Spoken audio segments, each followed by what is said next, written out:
महाराज उग्रसेन बहुत अच्छे राजा हैं, प्रजा को पुत्र के समान वात्सल्य देते हैं। आजकल प्रजा के ऊपर बड़े अत्याचार हो रहे, अत्याचार पहले भी हुए।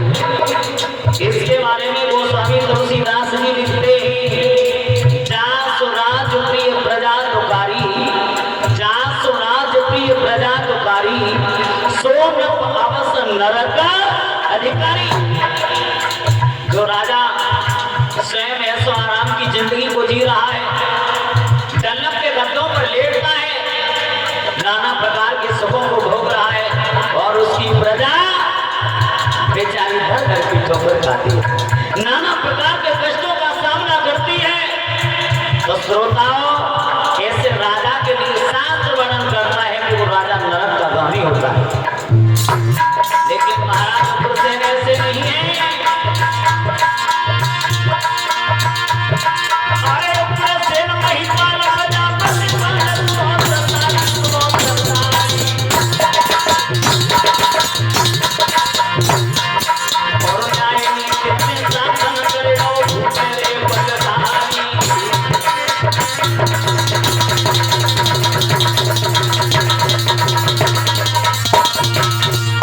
मेरे भैया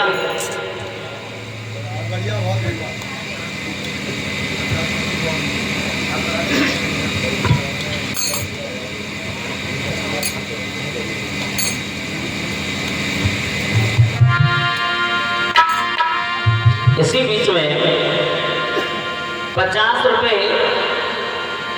अतुल भाई की तरफ से आए हैं और 50 रुपए बॉबी भाई की तरफ से आए हैं। तो कहते हैं इनके लिए, भैया परमीर हुई गई पवर से नाहर गए रे सभा में आए।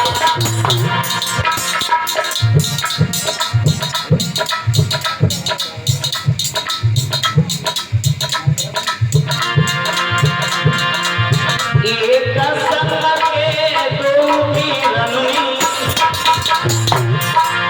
पकड़ी हाथ रे नवीन तलवार।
काया तेरी रतन देरी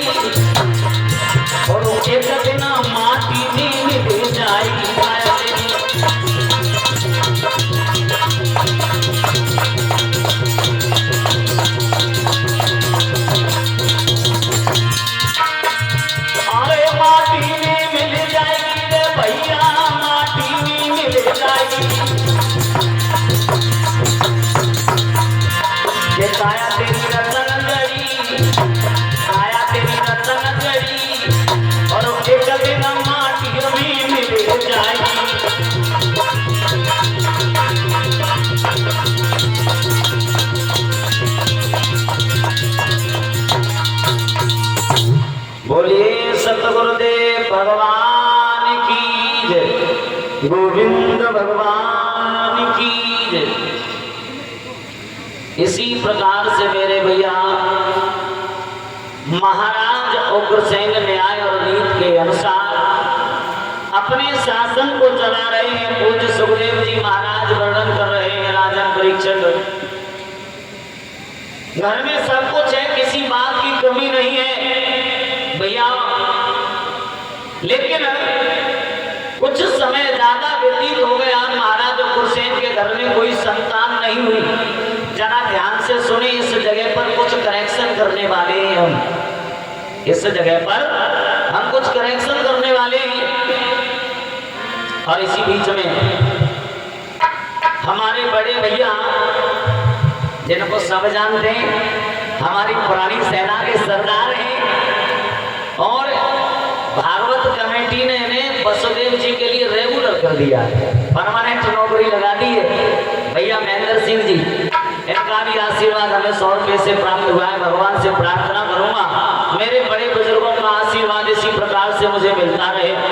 और भैया मुकुट सिंह भी 100 रुपये से सम्मानित करके गए।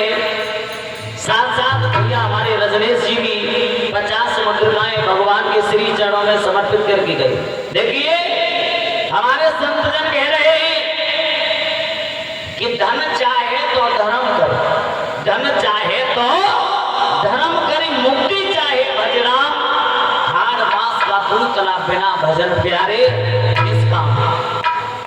ये जो हमारा शरीर है, 5 भौतिक शरीर, समय पूर्ण होने पर ये जो 5 तत्व हैं, 5 तत्वों में विलीन हो जाते हैं, कुछ भी नहीं बचता है। तो हमारे संत जनों ने कहा भैया कर ले कमाई ऐसी जो साथ जा सके, और जब मुश्किल पड़े राह में तो काम आ सके। रुपया पैसा गाड़ी घोड़ा बंगला जितने सुख साधन है, ये कुछ भी हमारे साथ नहीं जाएगा। हकीकत ये है जो जाएगा उसके लिए बहुत कम संख्या में लोग कमा रहे हैं। जाता क्या है? जाता है यश और अपयश, हाथों के द्वारा किया हुआ कर्म। बड़े भैया महेंद्र सिंह जी जानते इस दृष्टांत को। जिस समय पितामह भीष्म बाणों की सरसैया पर लेटे हुए थे,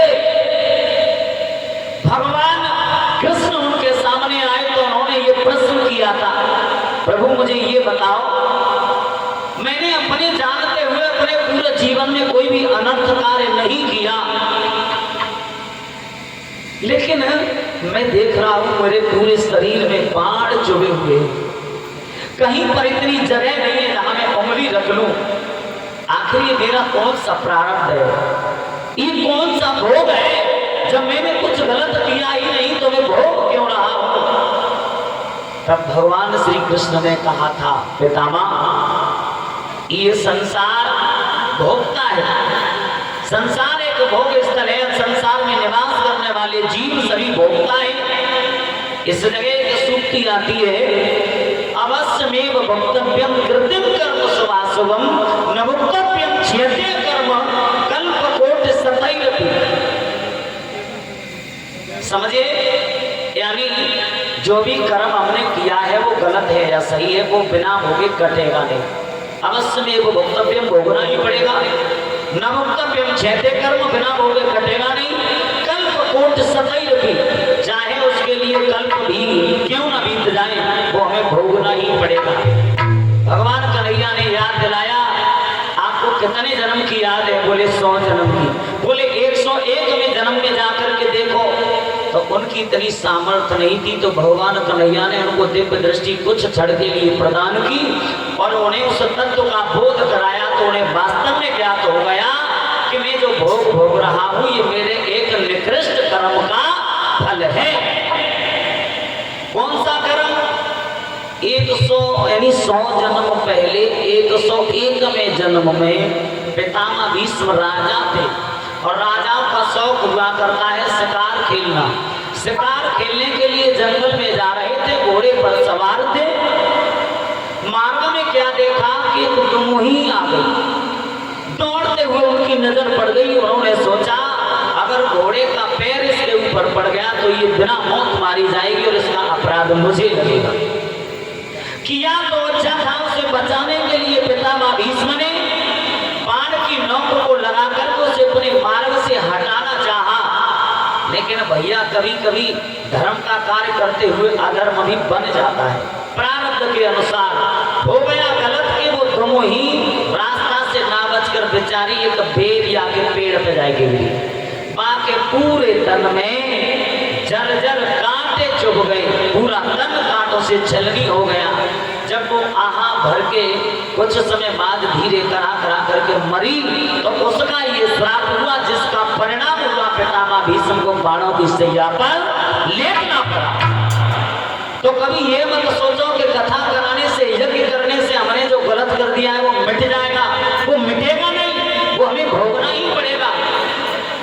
जो खाते होते धर्म करोगे तो धर्म का भी तुम्हें फल मिलेगा, जिसके बदले में सुख मिलेगा, पुण्य बनेगा। अधर्म करोगे तो पुण्य कटेगा नहीं, पुण्य जितना है उतना ही रहेगा। अधर्म खाते का दंड बढ़ेगा, जिसके बदले में आपको दंड भोगना पड़ेगा। बोलिए गोविंद भगवान की जय। आओ एक भजन बोलते छोटा सा।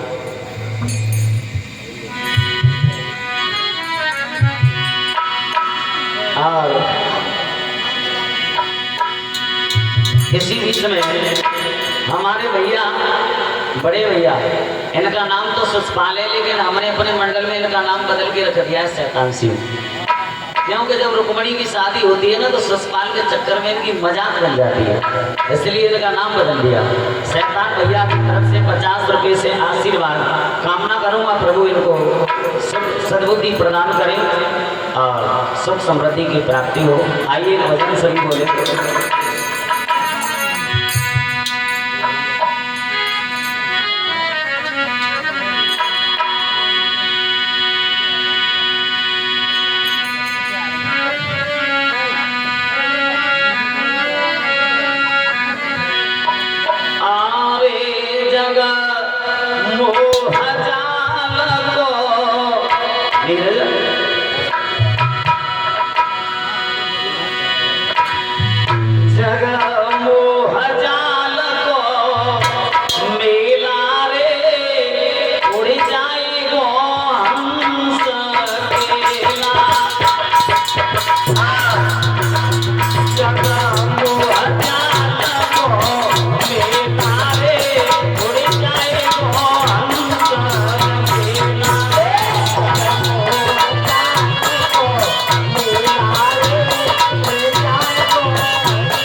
मेरे